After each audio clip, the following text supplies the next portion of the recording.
Bisa yellow gitu.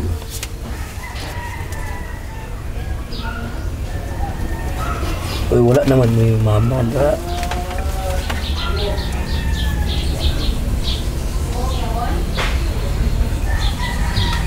Ini ipanaw ng ano si Joke ba? Yan o. Tulo oh. Wow. Lami at tanaw na eh. Ang sarap. Yan mga idol. Pure wild honey. Sala-sala ba? Bagong ka. Yan o, tumutulo mga idol o. Wild honey. Wow. Wow. Sayang kayo. Another. Pa. Yan o, laki o. Dami yan mga idol. May gitsang galon. Yan.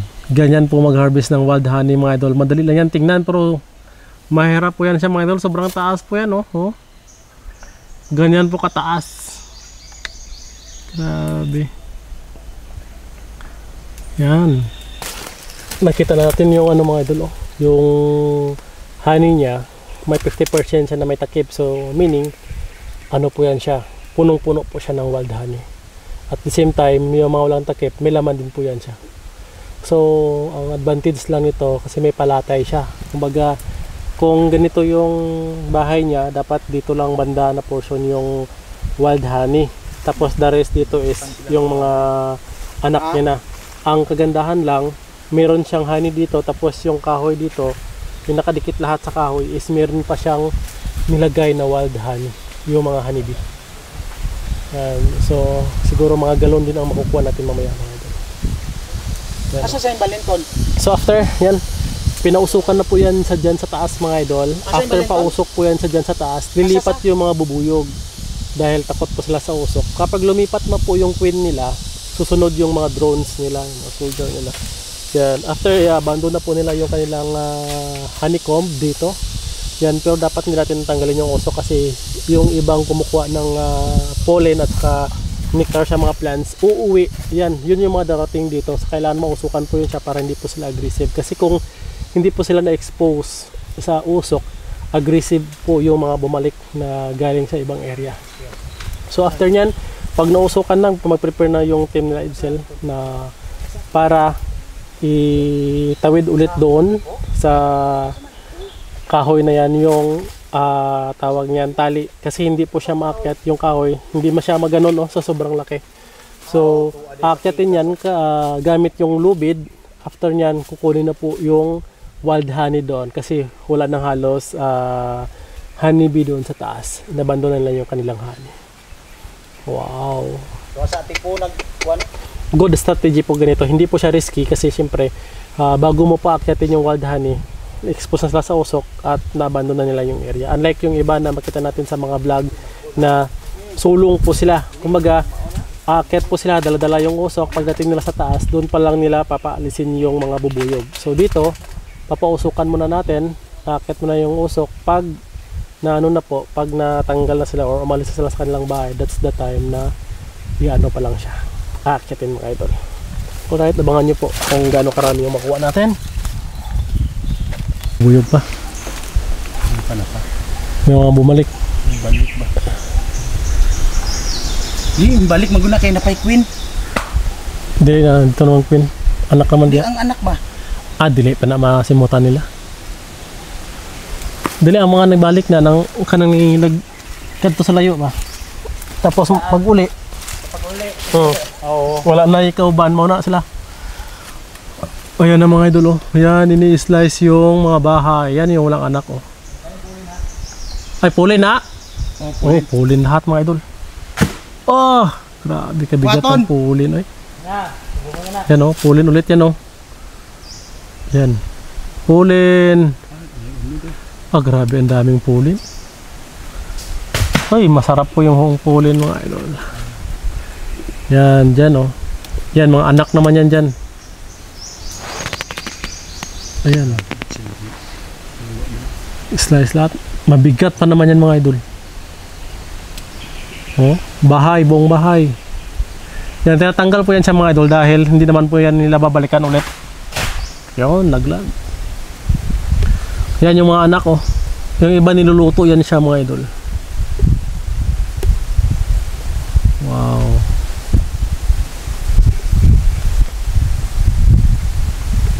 Yan. Kailangan yan sa tanggalin dahil yan nakadikit sa puno yung ano, yung honey talaga, mga idol. Wow. Oh. Ang bigat pa naman yan. Ganyan po mag-harvest ng wild honey, mga idol. Yun ang nakadikit sa punuan banda. Yun yung pinakapurong-puro na honey. Yan. So hindi nilaglag dahil ulamin po yan siya. Adobo yan, di ba? Yan, adobo. Gisa? Gisa. Yan, masarap daw yung mga anak niyan, mga idol. Maraming mataas ang protein po niyan. Mo na magiging sudan ko yung chili na. Ayan yung ulam nyo? Masarap ba? Buntag, oo. Anong luto? Go boss, mo tututin na, dito ras balay na. Ah, dapat na bilhin ay. Dapat na bilhin. Isa ra ka luwag ang kuha. Ha? Sa kaluwag. Ayan. Pero duwa ka. Sumpa natin. Mukuan gid dayo. Ayan na, mga idol. Katong gikan sa gaw, kuan ba nga yung laag Asang queen? napanapang ko. Silang queen, sel. Araw. Boss, ranag na. Di araw, gubalabag. Kita. Oo. Dili na mao, ulod na. Paulod din na. Anim. Ay di day mao. Di day mao day sel. Asang queen ulog? Wala ba balay? Ah, wala. Ulod din na. Sa balay sa pusod. Ulod din na. Oh, sa puso. Ay ay. Ulod di ito ako nakulik sa to eh. Ulod di ay na. Yan. Kami sugod na. Yan na, yan na. Ayun na. Ayan na, tutulo na yung honey. Namunin ko ano. Ayan o. Trim. Na-trim mo na para ano. Malinis. Ah, napagyapon no. No sulong gyapon no. Wow.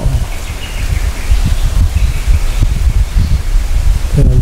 Grabe. Halo yung sipon mo dyan ba at saka pawis?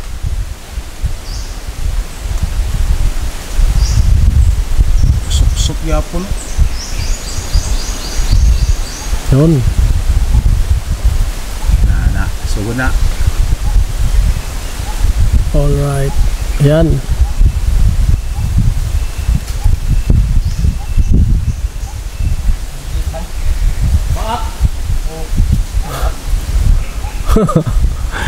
Kinagat siya.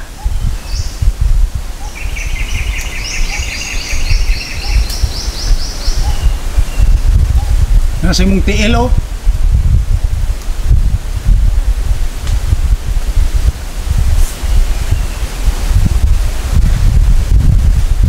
So mga wa siya butanganan ba?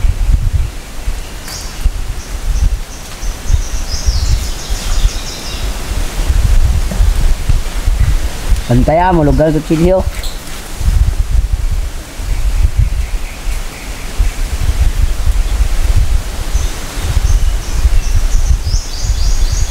Pikas banda, sel. Na, nadra. Nada sa balde.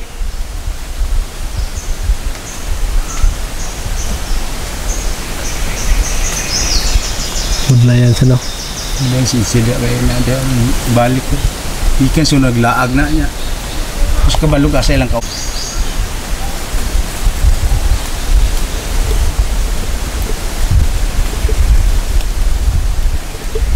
Isu gitu.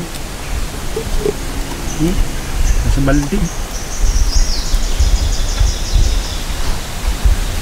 Alright. Yan na, kukunin na yung wild honey. Charan!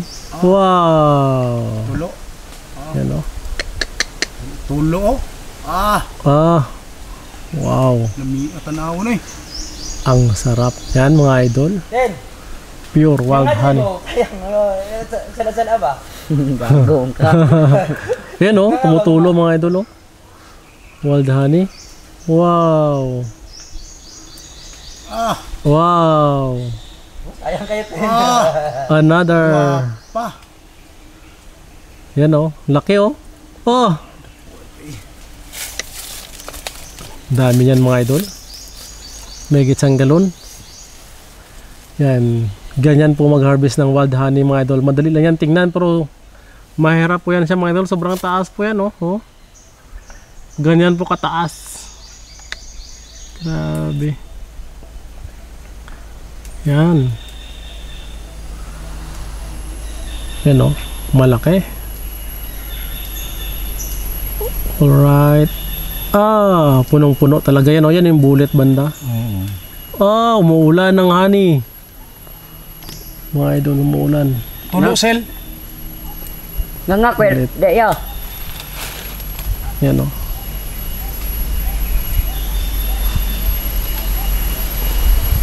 Yun. Alright. Ah. Ayos na ayos. Perfect. Ito yung pag natikman nyo mga idol yung pinaka pure wild honey, hindi nyo makakalimutan yung lasa niya mga idol. Although hindi similar lahat-lahat, depende sa mga flowering trees, pero iba. Oo! Largo na lang! Ang? Ano daw? Ilargo na lang yung giwo. Oh, Kaya mamaak daw. sige. Yan, tanggalin nyo na siya ng buo mga idol. Oh. Yan, marami kasing nagkakagat. Yan, oh. Yun. Ah! Wow, naulan ng honey. Nga.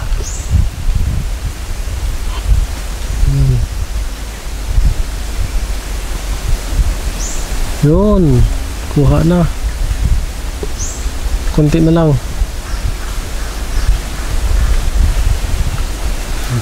Yan, mabango po talaga ang wild honey mga idol. Hindi lasang asukal, hindi amoy asukal. Sobrang bango po niyan. Yan.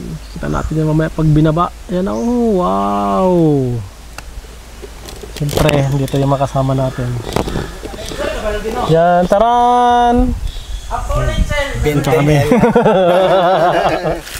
Nakabang dito sa baba. Ay, sobrang taas po niyan mga idol, oh. Grabe, imagine nyo, oh. Kung gano'ng kataas yan, oh. Oh. Hanggang dyan pa sa baba ng creek. Yan, ganyan po mga idol.